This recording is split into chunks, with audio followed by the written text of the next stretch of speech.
So now I think makunzwisisa kuti Bombshell Television inounza ma latest, inounza zvinopisa zvega zvega. So there's no need to wait and there's no need to fear. Feel free to subscribe to our channel. It's Bombshell Television. Mushe ma latest, mushe zvinopisa zvega zvega. Ndichingamidza zvekare ava subscriber nhasi nevaka subscriber kudhara, ma returning subscriber nongoti ndokutendai nekukudza musha, ndokutendai nekushare ma videos nekulike kwamunoita kunyange kwamaita muzvara nhasi. Alright, ndichipinda munyaya yangu zvezere. Yangu kamira so ndatsvagurudza nokuongora ndofunga tese madhezi apfuura zvaibuda zvichinzi mukomana anonzi Dr. Bondi Vakupenga and akasungwa nekuda kwengozi yakaita, but ngozi vazhinji havana kukwanisa kuziva kana kutsvaga nezvekwayakabva, but right now ndaanako and ndauya nehombowe wandoda kuti muone kuti why Dr. Bondi vakasungwa and Vakupenga nekuda kwengozi yavakaita. So da kuti munzwe this audio munyasonzwa kwazvakabva chete.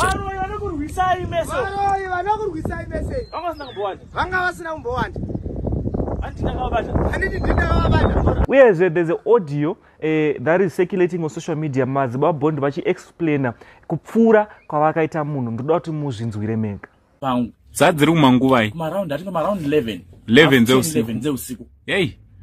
Usiku. Ndopaka saka katenga kubuda mfana wangu mudiki anonzi Adam.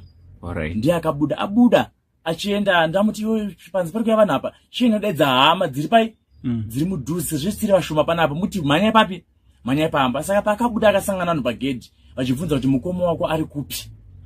Ndopaakarohwa pai pagedhi achidaidza kuti Matthew ndiye sekretari wangu. Matthew paakabuda achibuda mumba ndopaakarohwa nesimbi akabva ashedzera kuti dhoku kuno kwadi kwaipa. Ndopandakabuda nepawindo ndichiona dhimobe yevanhu, ndopandakatanga kudidza mashotsi mudenga kuti ndine footage protector ine mapepa akadini akakwana kuti munhu anogara ane mari anofamba nemari ane mabusiness ane ane mabusiness ake.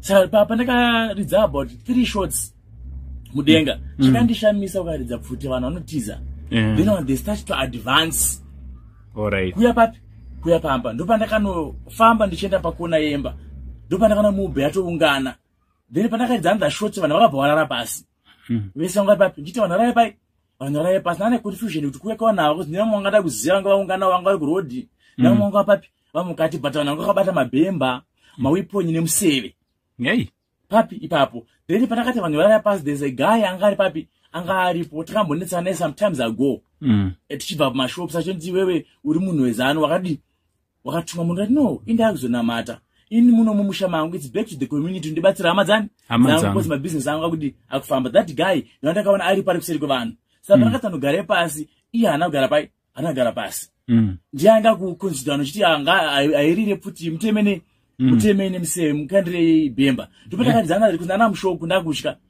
kuti mwanga arwa enda akutouraiwa. Ndakaridza another shot pai another shots mudenga pasera about 2 rounds mukati ndiye anga kuinsista vanhu. Ndakati uyu munhu ndiane power nei ndiane command. Ndopandakazama kuda kumudi kumunongedzera pfuti ndakaridza trigger ndakumupfura gumbo yakaramba kurira ndakafunga kuti pfuti yaloka. Then pandakairidzira mudenga akabhairira basa last shot last shot ndakazokwanisa kufuridza pfuti yenda kushandiso simba rangu. Ndopandakamurwa the shoulder the last shot ndopaakadona pasi adona pasi ndopakatanga kuadvance vanhu vachidzoka kupi vachidzoka kumashure. Ndinguva ndakakwanisa kushandisa ndodini ndandoshandisa kuti ndibve pai panzvimbo ndakabva ndashaika panzvimbo ipapo ndakareka ndakuseri kuemba. Then vakatanga kundimhanyisa vanhu ava ndato kumberi kwani kwavo ndopandakanopinda mumvura zvekuti vanhu vaitofunga kuti ndafa. Pakazova neripoti vaifunga kuti Bondi ati afa neshamwari yangu iyi nekuti makanopinda mumvura ndakanopinda mumvura vanhu vachitoona ndishaya. Saka vakabvata no makarwa adi amudya ndopaona ripoti kuti Bondi afa but angasiya apfura munhu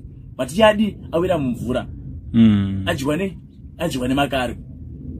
Sandopakatengera nyaya dzodzo dzacontroversy mhanya neripoti polisi munhu afa shamwari yake auraya shamwari yake. Madzibaba Bondi munhu aibuda iye achitaura kuti ndiye ane tsvimbo yenyika achipa maprophecies concerning Zimbabwe and a lot of people did believe him. Munhu ane tsvimbo yenyika ndiye munhu akubuda zvaizvozvo achimhanyira kumapurisa achiti wedu ndatambura ndine ngozi iri kundinetsa. Pane zviri kubalansa here papapa. Ngationesanai mastreets social media.